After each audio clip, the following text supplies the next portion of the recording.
বাংলাদেশের মানুষ নতুন করে স্বাধীনতার স্বাদ পাইছে, নতুন করে মুক্তির স্বাদ পাইছে।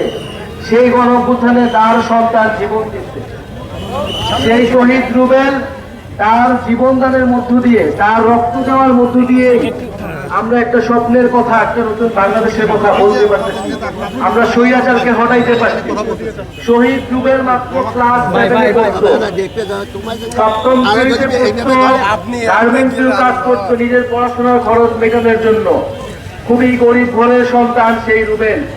সেই রুবেলের কোনো প্রয়োজন ছিল না রাস্তায় নামার, সেই রুবেলের কোনো প্রয়োজন ছিল না পুলিশের বুলেটের সামনে নামার। কারণ এই আন্দোলনটা ছিল প্রথমে চাকরির আন্দোলন, যে চাকরিতে বৈষম্য হয়। শহীদ রুবেল হয়তো সেই পুরো জিনিসটাও বুঝতো না, কিন্তু ক্লাস 7-এর একটা ছেলে রাস্তায় নামছিল। কেন নামছিল? আপনারা নিজেদের কাছে প্রশ্ন করুন, নিজেদের বিবেকের কাছে প্রশ্ন করুন। সপ্তম শ্রেণীর একটা ছেলে যদি রাস্তায় নেমে পুলিশের বুলেটের বুকে নিতে পারে, সন্ত্রাসীদের বুলেটের বুকে সাহস করে দাঁড়িয়ে যেতে পারে, স্বৈরাচারকে হটাতে পারে, তাহলে আপনারা আমরা যারা জীবিত আছি তারা কি একটা নতুন বাংলাদেশ গঠন করতে পারবো না?